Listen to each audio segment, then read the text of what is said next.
Oh yeah! Contested Layups is back at you with the realness. The NBA playoffs saw many teams go home crying this weekend. We break it all down with a special tribute to the outcoached Thunder. Then it's off to round 2, and we make our predictions on the second round series. Let's go!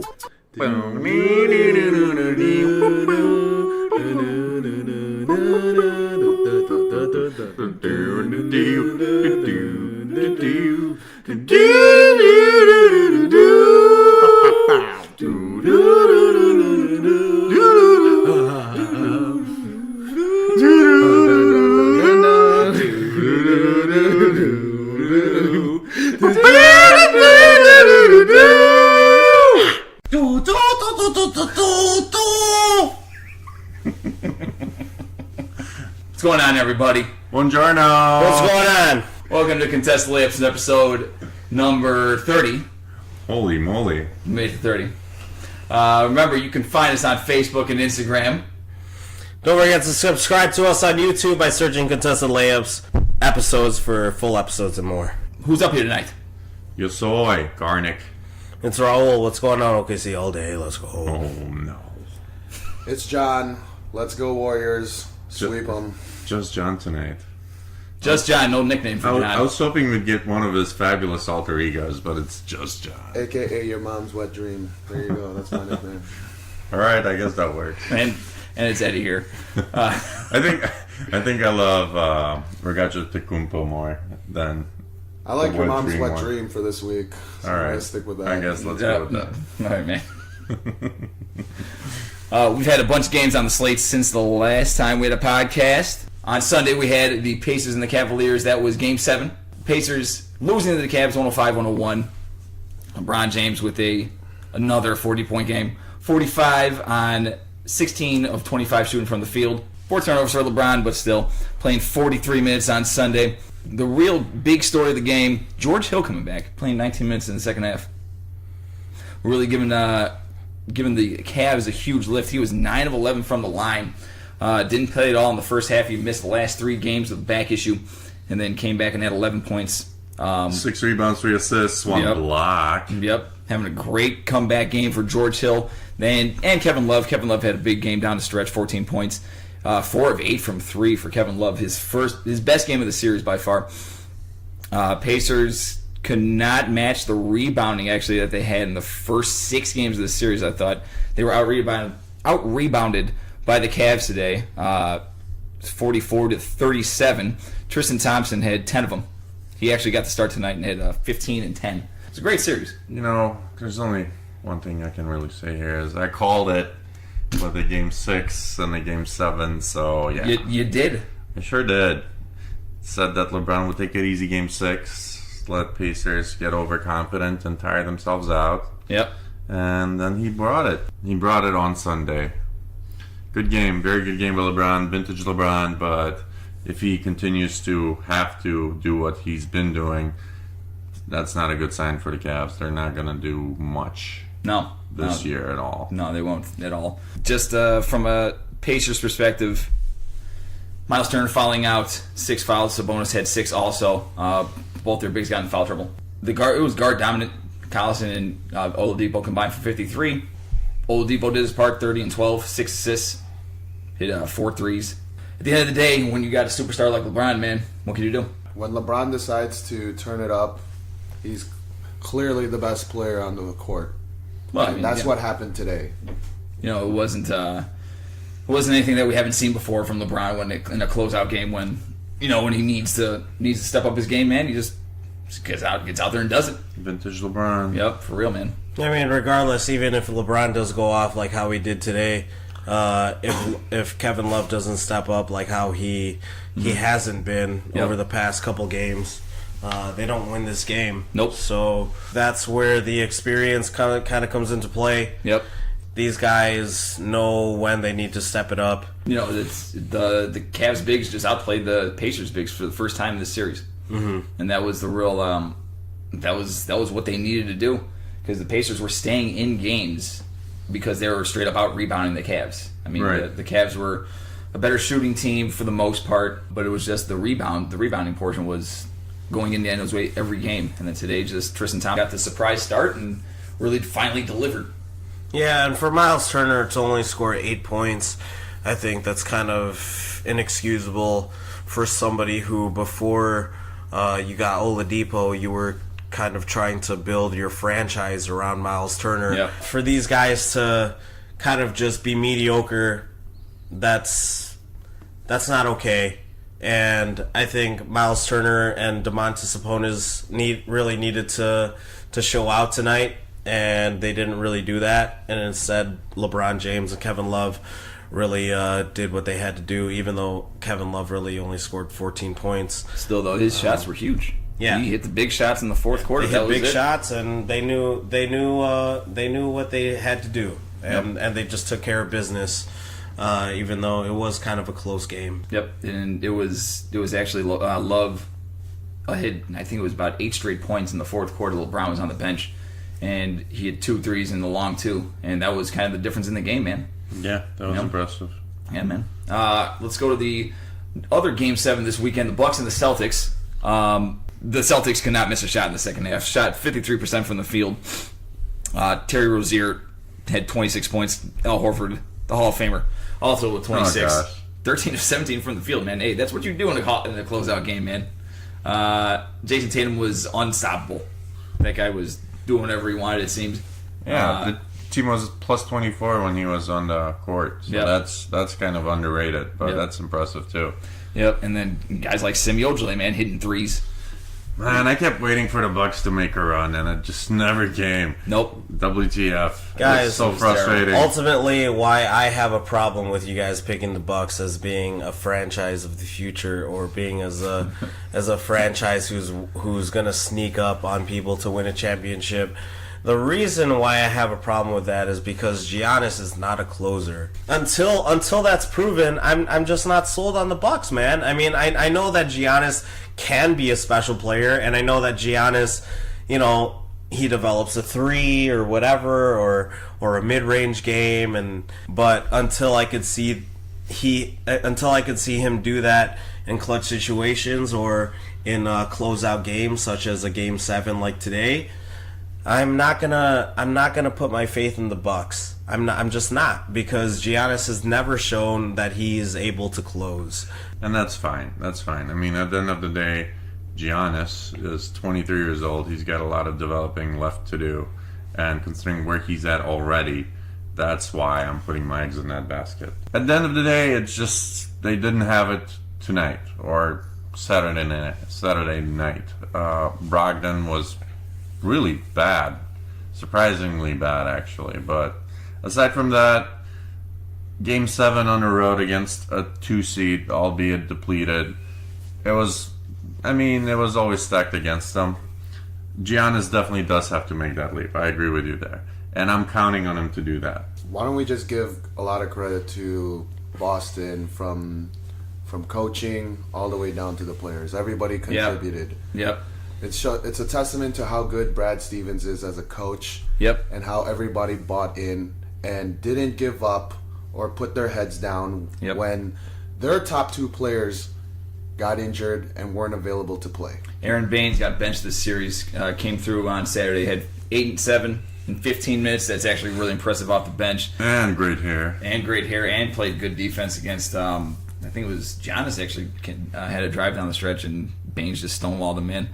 It was, that's an impressive team. Marcus Smart coming back for them was huge this whole series. Right. Yep. Had 6 assists, 3 steals in 32 minutes on Saturday. And the Celtics shot 13 of 21 from the line. Wow. You do have to give Celtics credit. Still won by 16. You got to give the Celtics credit. John's right. That's a really well-run organization. Another game this past weekend on Friday, another closeout game. The Raptors close out the Wizards 102-92. Yeah, baby. Let's go. Let's go, Raptors. We the North. Got this. Garnick's team for the whole season, really. Jonas Valanciunas, double-double. Coming through again in 31 minutes. It was more of the same from the Raptors in terms of strong bench play. Fred VanVleet making his first appearance in the series. Yep. Really had a strong game. 5 points, 4 assists, 4 boards. 19 minutes. Yep. The local guy from, where'd he go? I think Rockford. Yeah, it was somewhere in Rockford. Yeah, you're right.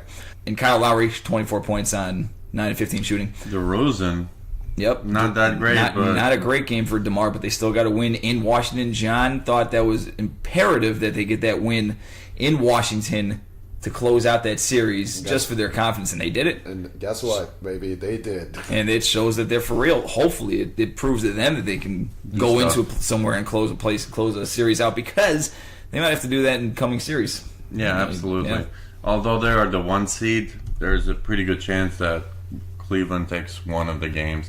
But focusing on this series, I did not think they would close them out in Game 6. Right, yeah. I thought it would take 7 games. I agree with what both of you said. It's a good sign for them going forward. Yep. Brad Beal for Washington on their side, 32 points on 6 of 10 shooting from 3, 10 of 22 from the field. And John Wall, 23 points, 9 of 22 from the field. No one else showed up, though. But yeah, Kelly Oubre 3 points, Marcin Gortat, 2 and 7. Name that Morris. Marquis for Marcus. It's Markeith on the Washington. Yeah, it's Marquise. Wizards. Just Markeith. I think. Markeith had 12 and 15. That's a decent game for him. He was the only one that 38 didn't minutes, show yeah. up. But regardless, though, I mean, the Raptors, bench-wise, they just destroyed them. I mean, I know that John Wall and Bradley Beal, they all got theirs, but I don't think Toronto was ever really worried about that. I mean, I think for the most part, they kind of just let John Wall and Bradley Beal get theirs, and if nobody else really scores and there's not really anybody else to worry about, then they don't really have anything to worry about. Yep. And we also have to mention that Otto Porter did not play for the Wizards. True. That may have been the difference. And Van Fleet coming back at the same time for the Raptors. Right, No. right. That's fair. That's fair. Well, I mean, it's kind of addition by subtraction where you're right, the Wizards lose Porter, and then Van Fleet comes back for the Raptors. That's a key component to their team. I don't know if addition by subtraction applies here. Was that Addition bad? by addition. Yeah. Addition by addition. Yeah. Subtraction by subtraction. There you go. Good job. And then another closeout game this past weekend, the Thunder and the Jazz. Well, if you were confused, that was Raul, by the way. 18 for 43 from Westbrook. Whatever. As much He had as I 7 threes, hate, man. 19 attempts from 3. Wow. 46 points. as much as I hate the Thunder, that was a bad way to go out. You hate the Thunder? I didn't know that. I absolutely hate them. There's a lot of people that are questioning Russell Westbrook and why he took 43 shots. Let me tell you why he took 43 shots. It's because Paul George, during the atrocious second game. half, That's one of the worst games. oh my goodness, Yeah. 5 points. 2 for 16 16 shooting. 2 for 16 shooting. And it's not even the fact that he was cold. It was that the second half of the game, he came out extremely passive. He would get the ball, and what he would do is he would just pass it off. He wasn't even looking for his own shot. No, didn't have it at he all. did not have it at all. And you know what? It's okay. It's okay if you don't have it, but to just be that passive is just inexcusable to me. This guy is a premier player in the NBA. This guy is supposed to be a premier defender in the league, and he didn't have the sense to wrap up Donovan Mitchell on those drives. Double team him. I don't understand.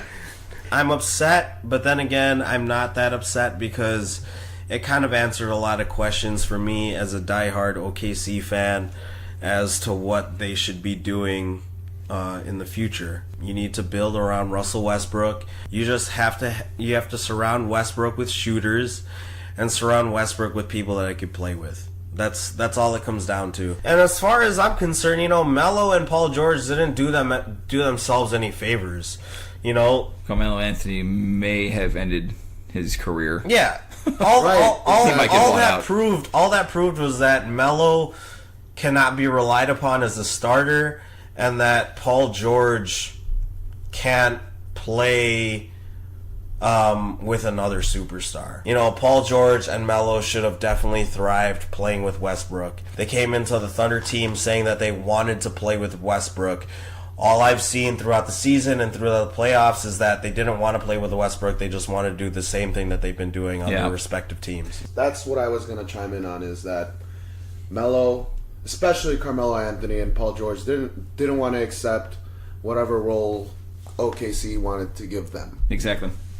And that's kind of that's just how they've evolved as NBA players. They don't understand how to be role guys on a great team, and they were always alphas on their teams. You know, and just bringing the Bulls lost with that experiment last year. Yeah, 3 you alphas. would think that they would learn from Different kinds of that alphas. experiment. Much different, but regardless, though, all three, Wade and Rondo, not really, I wouldn't say, but Garnick's right in the sense that all three of these guys were ball-dominant alphas where they needed the ball all the time. Yeah, And and that's that's the thing. That's why it doesn't really make sense to me is that Westbrook will get you the ball. I think we're gonna have a much deeper conversation about the Thunder sometime soon. Yeah, exactly. But in the meantime, you have to give props to Mitchell. I mean, that that was an amazing game by a sure. For rookie. 38 sure. points. For sure. Very much. That's remarkable. Yeah, I don't want to take anything away from Donovan Mitchell. You know what? He saw where the defense was weak, and he took advantage every time. They needed to realize that Donovan Mitchell isn't some kind of fluke. This guy is for real, dude.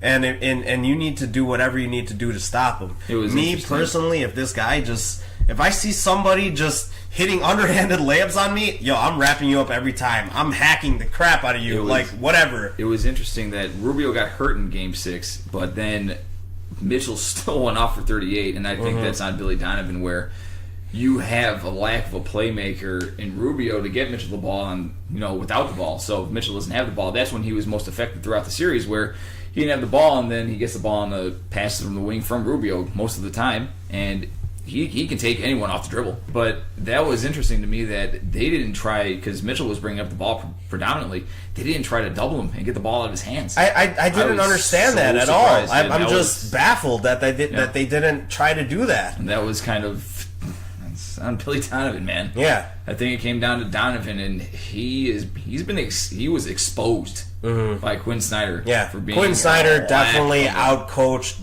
the crap out of him, dude. There is no doubt about it. If you can say that Donovan was more outcoached than Joe Prunty was with the Bucks. The Bucks yeah. series. Oh, yeah, I'd say absolutely. for Absolutely. sure. For sure. Easily. Joe Prunty's an interim coach. Donovan has been in the league for 3 years, and he just got taken to school by Quinn Snyder this entire series. So it's a shame that the Thunder had to end that season on the way that they did. There wasn't. The NBA ruled that was not a foul. I can't believe that was not a foul. Paul That was George so shot. ridiculous. This is, I'm shocked that wasn't a call, because that call has been made so many times throughout the regular season. James Harden gets that call Exactly. every time Exactly. with even less contact. The only way that call would have been made is either Paul George had a reputation for doing that, which I'm not too sure about. He doesn't really. Yeah, that's one way that call is not being made, or the Jazz lobbied for it, or talked to the refs beforehand. I think about it was. hey, watch that. George probably did try to draw it. He looked for the contact. He didn't look to make the three, which is probably part of why they didn't call it. But still, I thought there was contact that impeded the shot. I thought it was pretty blatant. So I just don't even know how you don't call anything there. It's shame- it's shame I that don't get it. Like the play happened pretty slow. Like it wasn't like one of those things where it was like split second decision. Like this guy. got him in the air. Yeah. He obviously got him in the air, and then he got contact. I don't get it. I don't understand it all. Gobert fell for the fake, and he was in his.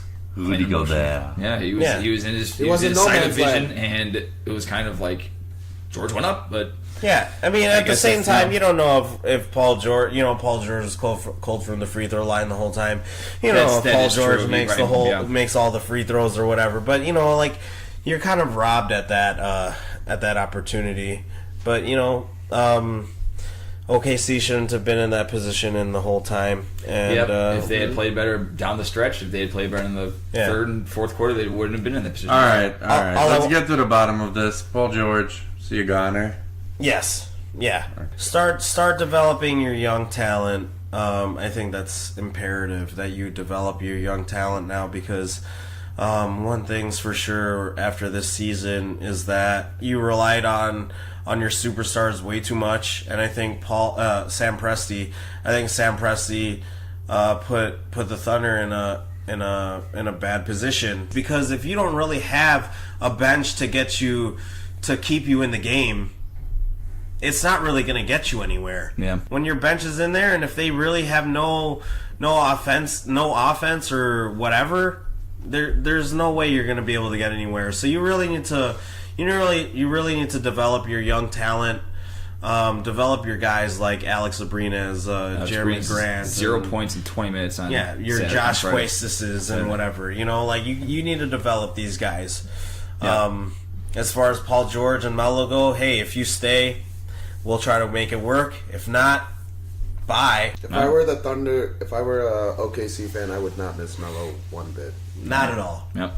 I don't get what he's doing right now. He's saying that if they're gonna play me off the bench, then I'm not gonna exercise my $28 million. That's such option. a weird thing to say. That's a dumb thing to say. That's one of the most foolish things to say because Melo, based on how you played, you're not going to sign anywhere close to 28 you million. didn't play Exactly. You didn't play any defense, and you didn't show anything offensively. How could you be picky?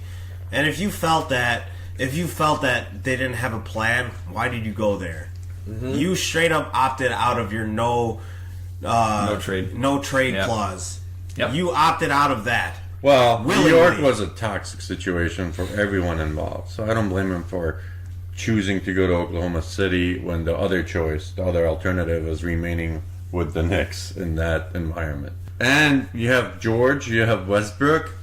Why the heck not? Problem is, they're all most effective with the ball in their hands. Yep. And now, Carmelo, you have become an afterthought. I mean, at this point in your career, what are your options? You either opt in, and clearly you will be a bench player on this team, possibly get waived around March 1st, and then sign with the Rockets or whomever else will sign him. Yeah. The other option is to opt out and perhaps get $5 million elsewhere. But you're Melo. You're going to take the money. So we all know that. Yeah. That's been your MO. That's what you did. What was that, 2014 when you signed with the Knicks, right? Yeah. Yeah. Yeah.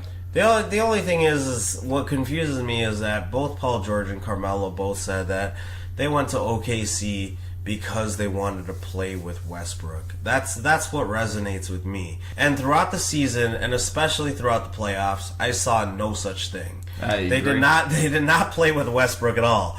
They went to OKC and tried doing what they did in Indiana and New York. Yep. They did not try to play with Westbrook at all. So I don't. What else are you going to that. say? What else are you supposed to say? You get traded to a team with Russell Westbrook. What are you going to say? Yeah, let's see what happens. Like what else are you supposed to say?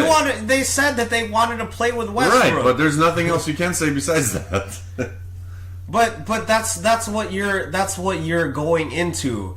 You know what kind of player Westbrook is, and you know what you're gonna sacrifice in order to be that, and you have to accept that. Exactly. And if you're willing to go to a team, to OKC, to play with a player like Westbrook, you know what your role is gonna be. You can't, after the fact, be like, oh well, I sacrificed the way that I played so that I could come here. He did not. None of them. None of them. No. Neither George nor Carmelo did that. And that was and when I saw both those things go down the last offseason, I was like, well, this only will work if they accept their roles. You know, it's similar to 2010, 2011 Miami.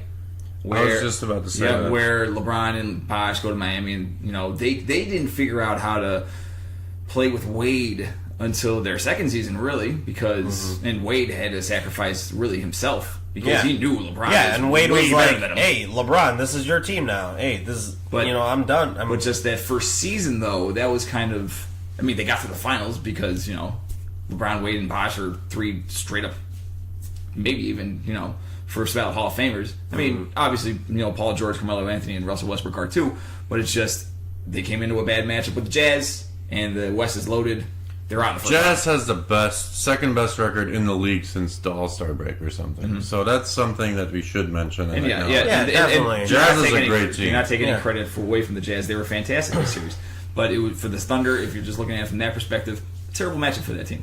It really was. It was a team that, and I think you hit it on the head in an earlier podcast where this team was meant to beat the Warriors and the Rockets. And this team was meant to compete with those teams. Not the Jazz, and the Jazz just ran circles around them. Going back to your comparison to the Heat in 2010, 2011, that team had a mindset of, okay, we're in this for at least 4 years. True. We all signed for this That's long a great term. point. So let's try to make it work first year. Obviously, if it doesn't work the first year, we'll all be back for the following year. In this case, that's completely different. Westbrook, Westbrook wasn't signed through this year at the beginning of the season. He signed an extension, I want to say in October or November. Yeah, he did. Paul George was always going to be a 1 year signing, and then let's convince him. Yeah, exactly. That's a lot of pressure on a franchise and a team, Right. really, to make it work now. And it could have been that the pressure got to him. Right. And with Melo, nothing needs to be said about Melo after this season. I don't even know what that was, dude. I don't know where he's I don't gonna know go. what I saw with Melo. I don't know what you're going to see out of him for the rest of his career, man. It's simple. Yeah. He only loves the money. He doesn't really care about winning. He only loves the money, and he only loves Straight being up. in the spotlight. And Straight up, yeah. That's a shame, man. What a waste of talent. Speaking of the Jazz played the Rockets and got blasted. They sure did. Yeah. 110 to 96. Rockets just were defensively were amazing, which has been their key the whole season. The unstoppable force that is James Harden, 12 of 26 from the field, 7 of 12 from three-point line, 41 big points, 10 of 11 from the free throw line. So this is our preview of the round 2 series, starting with this series. What happens in this series? Jazz down 0-1.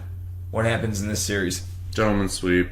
4-1 Rockets. Absolutely. In fact, the Jazz they would have to get lucky to win one, actually. You think? Yeah. Without Rubio. Rubio likely out for the whole series. Yeah, it's a shame because of obviously what they did in the previous round. Yeah. But the Rockets, it's just a juggernaut. You can't really touch that. So, Oh, man, they are loaded. Non-gentleman sweep 4-0. Wow, Rockets straight up. Yeah. I will do a gentleman sweep 4-1. Who coined that phrase, by the way? I think it was V. It wasn't me. Yeah. Up and down the roster, when you compare each roster, it's Night and day, man.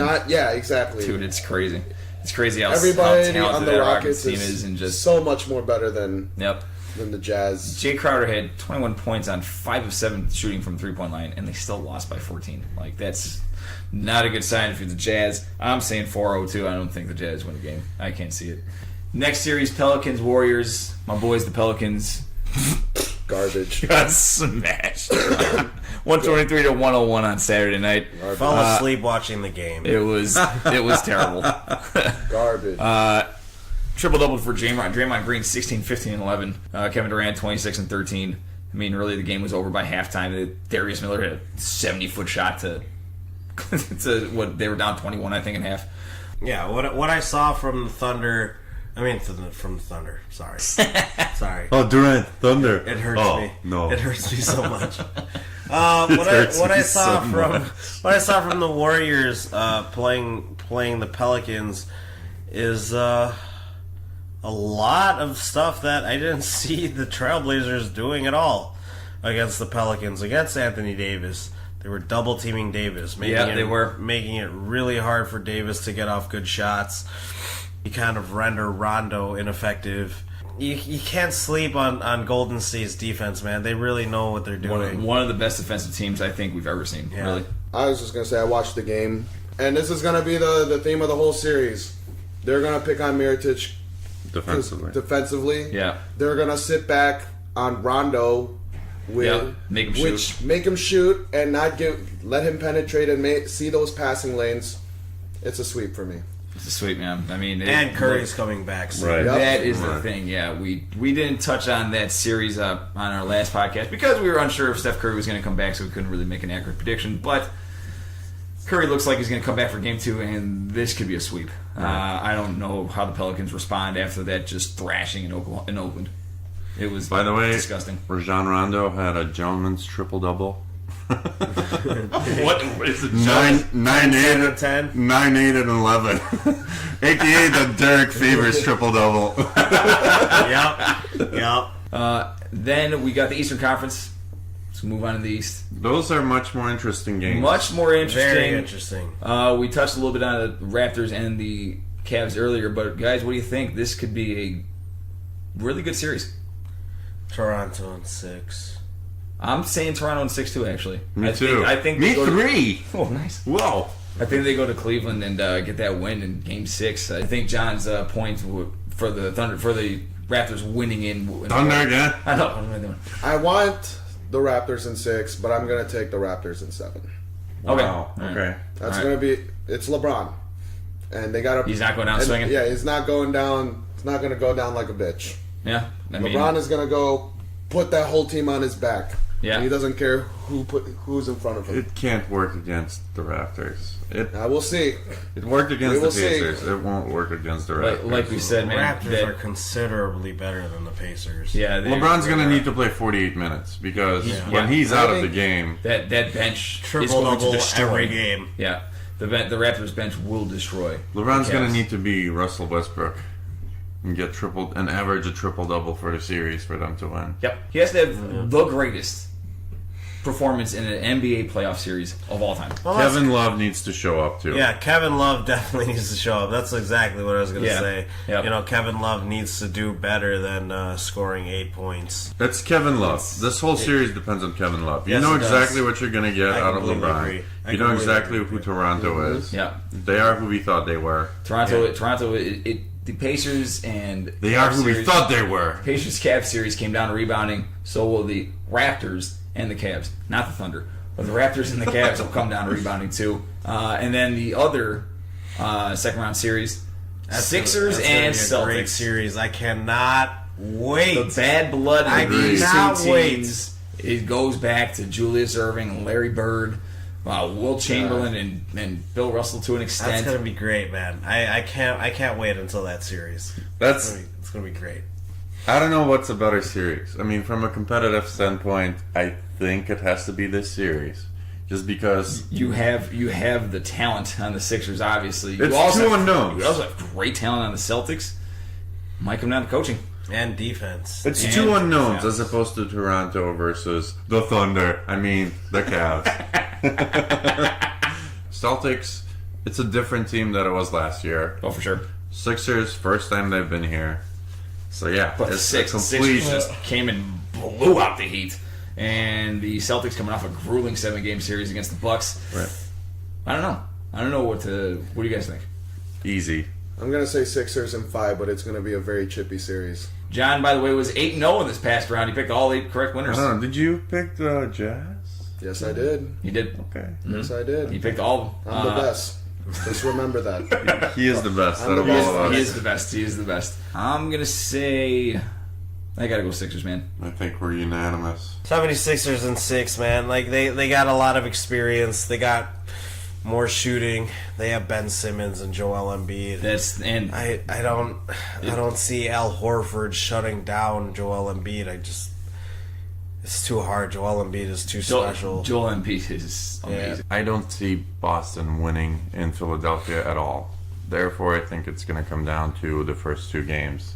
And at this point, Celtics they've built a fortress.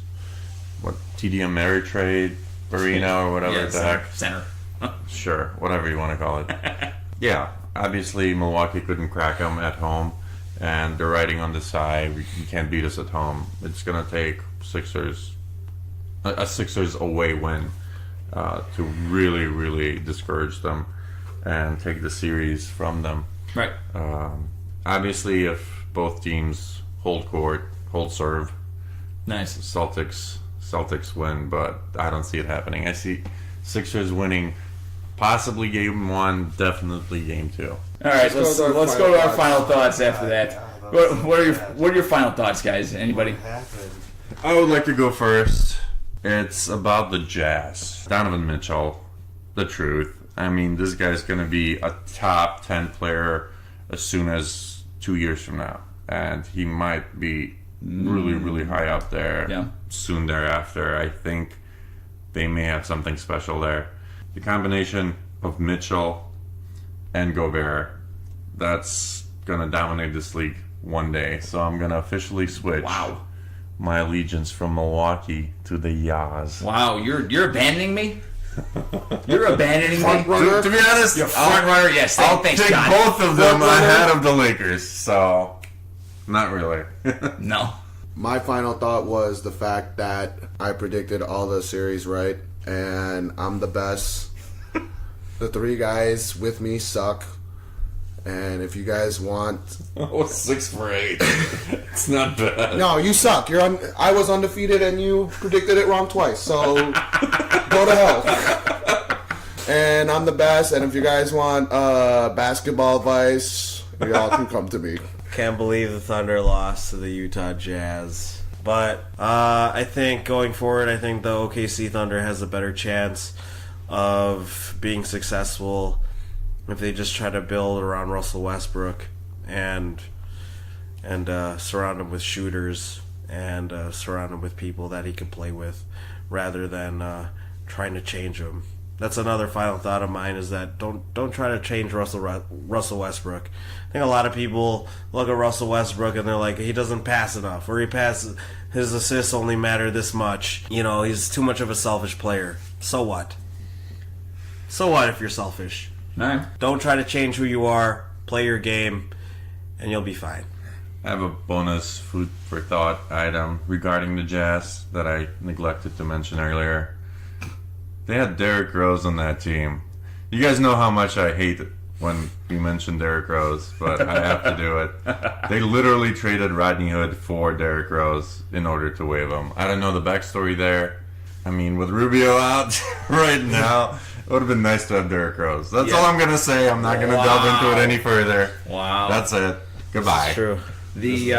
My final thought is a little bit based on the Thunder, a little bit based on what you're seeing in the NBA right now with a lot of super teams, or the teams trying to build super teams-ish. So you see certain ways of going about it. There's no one way to win in the NBA.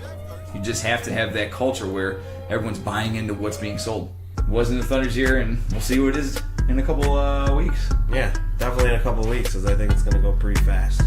Thank you for listening to Contested Layups Podcast tonight. Remember, you can find us on Facebook and Instagram. Don't forget to subscribe to us on YouTube by searching Contested Layups episodes for full episodes. For sure. All right. You guys have a great Monday. I'll talk to you soon. Hasta luego. Bye. See ya. Ciao. Bye. Ciao.